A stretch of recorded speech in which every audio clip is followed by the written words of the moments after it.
Você sabe qual é o símbolo máximo para mim da perda de tempo brutal que é uma aula tradicional? É aquele aluno que assiste a aula assim, ó. E aí no final ele vai lá e fotografa o quadro.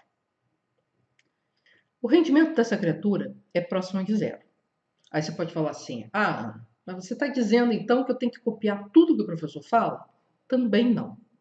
Tem que saber fazer a anotação do jeito certo também, como em tudo na aprendizagem. Se você fizer errado, não aprende quase nada. Se você fizer certo, a sua aprendizagem vai nas alturas. Eu sou Ana Lopes. Meu objetivo aqui é que você descubra que aprender pode ser muito mais rápido, muito mais produtivo e até mais divertido. Vamos dar uma olhada?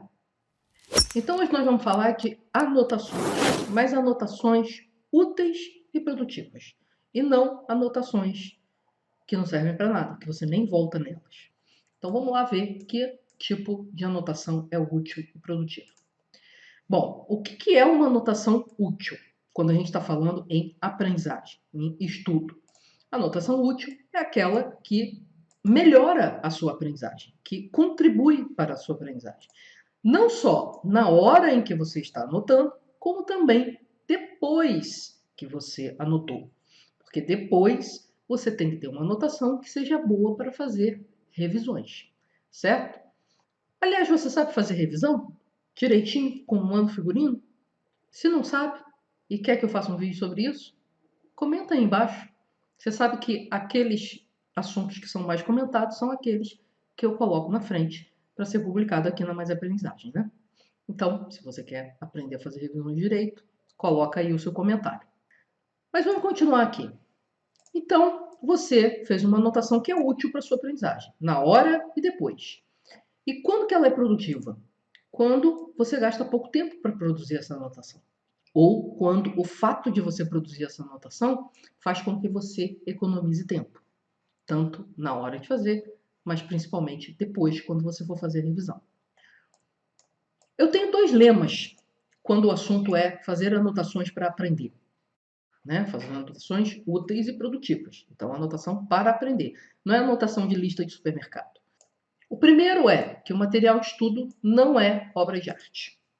Como assim, Ana? Não, porque às vezes você vê nos Instagramers da vida, ou até alunos meus que eu estou ensinando a fazer mapa mental, e aí eu digo que tem que desenhar e tal, e aí o aluno começa a fazer umas coisas lindas. E, na verdade, esse não é o objetivo. O objetivo do seu material de estudo, ele tem que estar claro, ele tem que estar organizado e tal, mas não é para ficar lindo. Ele é uma ferramenta para você aprender. Então, material de estudo para mim não é obra de arte. Se você já viu um mapa mental que eu fiz à mão, se você viu as minhas anotações de Cornell, que eu vou deixar um link aqui para você dar uma olhadinha, porque tem exemplos lá verdadeiros de coisas que eu realmente anotei, que eu estava estudando, você vai ver que eu não foco na estética. O outro lema aí é um lema mais ligado à parte científica do papel das anotações na aprendizagem, que é o seguinte: menos é mais. Isso vem de experimentos, tá? Quanto menos você anota em uma aula, por exemplo, mais você memoriza. Então, o ideal é você anotar só as palavras-chave dos assuntos que foram discutidos e depois conseguir reconstruir o assunto daquela aula. Essa situação ideal onde a pessoa mais aprende. Pesquisa, gente, não é opinião. Só que, se você não anota nada, aí é zero mesmo. Porque você poderia, a partir dessa afirmação aqui, que menos é mais, dizer assim: ah, então eu não vou anotar nada, que eu vou aprender o máximo, eu vou prestar toda atenção na aula. Só que você não consegue. A nossa capacidade de manter a atenção numa aula tradicional é muito baixa, porque a gente, em 10, 15 minutos, mesmo uma pessoa bem treinada, acaba se desviando para outra coisa. Quando ela volta para a aula, ela já perdeu o fio da meada. E o que mantém a pessoa concentrada, uma das formas de fazer isso, é fazendo anotações, mas tem que fazer anotações direito. Certo? Como direito? Com menos palavras possíveis, o suficiente só para você lembrar do que vem pela frente, certo? E o que são essas tais dessas palavras-chave? Por que é importante, é interessante você anotar na forma de palavras-chave? Mesmo um texto técnico, o que acontece? 30% são palavras-chave. O resto é ruído. É um ruído que, no momento em que você está lendo, te dá contexto. Mas depois que você já entendeu o contexto, você não precisa mais dele. Então, você lê o texto original, sim, tem que ler o texto original, ou assistir a aula original, mas você só precisa de 30% desse material, dessas palavras, para lembrar de todo o resto. É um mecanismo de funcionamento da memória. Com esses 30%, funcionam como ímãs que vão puxar todo o resto, se eles forem bem escolhidos. E eu já mostrei isso ao vivo, tá, gente? Não vou mostrar de novo aqui, mas eu já peguei um texto técnico, selecionei as palavras-chave, usei o contador de palavras do editor e mostrei que só com 30% dá para você reconstruir o texto todo. Se você estiver lendo alguma coisa do cotidiano, tipo notícia, esse índice de aproveitamento é de 10%. Você precisa de 10% das palavras para entender tudo que está ali. Mas, geralmente, a gente está mais interessado em texto técnico, então vamos falar em 30%. Mais ou menos 30% é o que você precisa selecionar. Tá? Isso vem de pesquisa. Como eu disse, não sou eu que estou inventando. Pesquisas mostrando que quanto menos você anota, né, e anotando em forma de palavra-chave, você vai aprender melhor. Qual é a desvantagem de você anotar as palavras-chave só? Fazer uma listona de palavras-chave. Como? Como que seria isso? Você pegar um caderno universitário e dividir em 4 colunas. Eu boto 4 porque normalmente, se você bota 2 ou 3 colunas, a pessoa começa a escrever pequenas frases aqui. Então, quanto mais você tiver vontade de escrever frase, menor tem que ser a coluna. E aí eu vou anotando assim, na vertical. Assim, assim, assim, assim. Quando é uma folha A4, eu dobro. E aí eu já faço as 4 marcas e tal. E eu fico com espaço suficiente para escrever uma palavra em cada linha. Isso já me ajuda bastante a manter o compromisso de só anotar a palavra-chave. Tá? Qual é a desvantagem desse tipo de anotação? É que não tem nenhuma estrutura. E o linear é muito ruim para o cérebro. Eu não consigo ver as relações entre as palavras aqui, nesse tipo de anotação. Mas são um bom começo, porque para eu selecionar o que eu vou anotar em forma de palavra-chave, eu preciso raciocinar. É por isso que eu aprendo mais anotando palavra-chave do que anotando tudo que o professor fala. Porque quando eu anoto tudo que o professor fala, eu simplesmente não tenho tempo de pensar. Tá? Então, essa seria a primeira forma. Dá para você fazer nessa estrutura, se você tem dificuldade, por exemplo, de estruturar a informação durante uma aula, anote desse jeito e depois faça uma coisa mais elaborada, que é o que a gente vai ver nas duas outras formas. A segunda forma é uma forma que eu já abordei aqui, tem um vídeo só sobre esse modo de fazer anotações, que são as famosíssimas anotações de Cornell. Se você não conhece ou ainda não viu a minha explicação, vai lá dar uma olhada, porque tem muita gente fazendo anotação de Cornell pela metade por aí, certo? Mas antes disso, vamos ver qual é a grande vantagem da anotação de Cornell. Primeiro eu vou explicar para quem não viu, tá? Você divide a página em 3 áreas. A área em que você vai colocar aqui os principais conceitos ou as palavras-chave. E aqui outras palavras-chave que são as definições, alguns esquemas, algumas ideias e tal, que vão te ajudar a lembrar do conteúdo. Mas você separa, é como se você separasse a pergunta e a resposta em forma de palavra-chave ou de tópicos, alguma coisa assim. Qual é a grande vantagem das anotações de Cornell? É que a resistência de você mudar de uma anotação linear, como você está acostumado, para uma anotação de Cornell é muito menor do que para a próxima anotação que eu vou falar. E uma das coisas que eu gosto muito da anotação de Cornell é essa área aqui de resumo. Porque essa área de resumo é um convite à revisão. E a revisão é super importante. Então você vai anotar nessa parte de cima aqui, colocando as palavras-chave de pergunta aqui, as palavras-chave de resposta aqui, os tópicos aqui. Depois, quando você chegar em casa ou você acabar de assistir a sua aula, você vai fazer um resumo de tudo que você anotou, página por página. E isso é uma excelente forma de revisão, principalmente se você tem que responder provas discursivas. Você aqui vai escrever, então você treina a sua escrita aqui. Uma desvantagem que eu vejo nas anotações de Cornell é que elas não têm tanta estrutura assim. Elas são um pouco mais estruturadas do que simplesmente umas listas grandes assim de palavras-chave, mas não são a estrutura ideal. Ela é bem rígida e ela é quase linear. E a anotação linear não combina com o cérebro. Nosso cérebro não raciocina linearmente.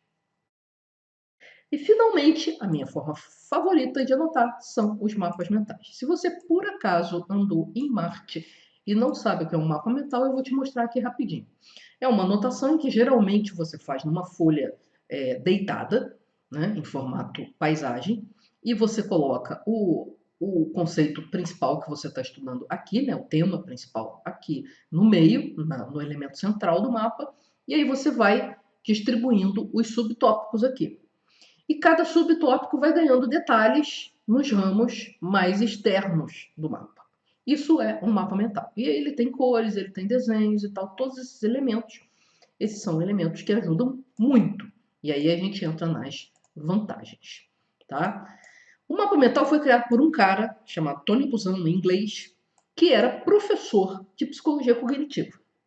E aí, um belo dia, ele chegou à conclusão que as aulas dele, que no início eram bem tradicionais, porque todo mundo que está começando a carreira imita quem já tem experiência, eram tudo contra o que ele sabia de memorização. Então, ele começou a criar uma forma de anotação completamente diferente, que embutisse tudo o que ele sabia sobre o funcionamento da memória. Então, essa forma de anotação aqui embute vários conceitos da ciência cognitiva no que diz respeito à facilidade de memorização. Tá? E essa forma de anotar, que é o mapa mental, simula a forma não linear como o nosso cérebro funciona. Porque veja bem, normalmente, se você pegar um mapa mental para ver tudo que você sabe sobre um assunto, o que você vai fazer? Ou usar um mapa mental para organizar uma festa. Também funciona, tá? Então você começa a lembrar que você tem que comprar algumas coisas, né? Comida, bebida, convites, alguma coisa assim. Aí você começa a listar as pessoas que você vai convidar. As pessoas da família, os amigos do noivo, os amigos da noiva. E aí você começa a listar as pessoas da família, a família da noiva, né? A família do noivo e tal. Isso seria mais ou menos a estrutura. A comida, vai ter um jantar, vai ter um coquetel antes, como é que vai ser esse negócio? Nesse coquetel vai ter o quê? Vai ter isso, vai ter aquilo, vai ter aquilo outro. E aí você vai montando a sua estrutura. Só que, de repente, você estava lá pensando nos convidados, listando todos os amigos do noivo, e você lembrou que você quer que tenha vinho entre as bebidas. Eu tenho que adotar, eu também quero vinho. Não vai ser só cerveja, vai ter vinho, vai ter champanhe. Aí daqui a pouco você volta para os convidados. Aí daqui a pouco você lembra de alguma comida que você quer que tenha, algum doce que você quer acrescentar. E assim você vai raciocinando de uma forma bem aleatória aqui. Essa é a forma como o cérebro funciona normalmente. É por isso que o mapa mental é tão poderoso também, né? Além do fato dele embutir na forma de montar todo o conhecimento que a ciência cognitiva tinha até o momento que o Tony Buzan estava montando essa estrutura, ele também simula a não linearidade do cérebro. Então facilita muito para o cérebro aprender quando você anota em forma de mapa mental. Muitas vezes você melhora o conteúdo de um texto quando você acha lá no final um parágrafo que tem a ver com o primeiro tópico. E aí você coloca aqui e aí você entende melhor. Tá? Agora, tem algumas desvantagens? Tem. E a principal desvantagem é que a maioria das pessoas, quando vê isso aqui, fica apavorada. Acha que está desorganizado, acha que quando eu falo em palavra-chave, a pessoa não quer anotar com palavra-chave, porque vai esquecer o resto, né? Então, não quer colorir, porque não é mais criança. Então, tem um monte de resistência para você fazer o mapa mental como tem que ser feito. Assim, não adianta, não posso fazer tudo com uma caneta preta, sem desenho? Pode. Você já tem alguma vantagem porque a informação está estruturada. Mas se você quer tirar o máximo do poder do mapa mental, tem que usar cor, tem que fazer desenho. Agora, não precisa ser artista. Bota uns desenhos bem toscos, assim, iguais a esse aqui. Ó. Isso aqui são desenhozinhos bem simplesinhos. E essa é a ideia. Não é para você fazer obra de arte, lembra? Esse é um dos meus lemas. Você tem que fazer desenhos e cores para o seu cérebro entender melhor e memorizar melhor. Não para ficar bonito. Certo? E que requer um pouco de treino. Ninguém vai sair de 20 anos de anotação linear e conseguir fazer isso aqui da noite para o dia. Tá? Então você precisa treinar um pouco. Primeiro treina com as palavras-chave, depois monta uma estrutura, depois tenta mexer nessa estrutura e ver se ela fica melhor de outro jeito. Então você tem que ir fazendo aos pouquinhos, né? E treinando aí até você pegar o jeito, certo? Inclusive, eu até tenho vídeo sobre mapas mentais, porque eu falo de mapas mentais há muitos anos, mas eles estão muito velhos. Então, se você quiser uma série de vídeos sobre mapas mentais, coloca aí nos comentários para que eu ensine de uma forma mais dinâmica como que você pode fazer mapas mentais de uma forma que realmente ajude você a aprender. Lembra? Útil e produtivo. Porque não adianta fazer mapa mental errado, que aí vai ser inútil e vai ser improdutivo. Tá? Então, lembra disso. Coloca aí se você está afim de entender exatamente o que é importante, o que é fundamental para que o seu mapa mental seja otimizado para a aprendizagem. Coloca aí nos comentários que a gente joga esse assunto para cima da lista, tá bom? Aí você pode perguntar para mim, mas como é que eu chego lá, meu Deus? Eu não sei nem extrair palavra-chave. Vai aos poucos, um passo de cada vez. É assim que a gente começa. Então comece com as palavras-chave, até você se acostumar a eliminar 70% do conteúdo. Começa com texto, né, que é mais fácil. Aí você experimenta as anotações de Cornell, você pode ver aqui como é que faz direitinho passo a passo. E depois você começa a fazer mapas mentais. Você vai sentir a diferença. Aqui você já sente uma diferença em relação à anotação normal. Quando você passa para Cornell, você também sente uma diferença. E quando você passa a fazer mapas mentais, a diferença é maior ainda, certo? E com cuidado, né? Quase que um pedido de respeite as coisas, né? A anotação de Cornell é uma coisa muito antiga e funciona muito bem. O mapa mental também é muito testado. Foi muito testado a vida inteira do Tony Buzan. Então, não adianta você, depois de 15, 20 anos anotando de forma linear, você experimentar uma vez, fazer um mapa mental, ou dois, ou três, e falar, esse negócio não funciona para mim. Ou fazer anotações de Cornell um dia, lá na faculdade, e dizer, não, esse negócio é muito complicado. Eu não estou usando o resumo mesmo, não estou fazendo resumo, está tudo errado, não sei o quê. Não é assim que funciona. Para você fazer uma comparação minimamente justa, você tem que experimentar várias vezes, você tem que insistir durante um tempo razoável, aí eu diria no mínimo 15 dias, um mês, para depois você chegar a alguma conclusão que seja realmente comparável ao que você faz hoje, certo? Então vai um passo de cada vez, experimenta as várias possibilidades e aí sim você chega a uma conclusão, mas tem que experimentar durante algum tempo. Beleza? Então você já sabe, né? Nada de ficar assistindo aula desse jeito, depois ficar fotografando o quadro. Você vai fazer anotações úteis e eficientes, porque o seu objetivo não é ter caderno bonito, o seu objetivo não é marcar presença na aula, o seu objetivo é aprender, certo? Se você gostou, dá aquele joinha maroto. Se você ainda não está inscrito nesse canal, se inscreve agora, porque toda semana tem mais vídeo aqui nesse nível de profundidade. A gente não fica aqui só dando diquinha de 5 minutos, beleza? Então, se você quer ir fundo mesmo nesse negócio de aprender com eficiência, é aqui que você tem que se inscrever. Tchau!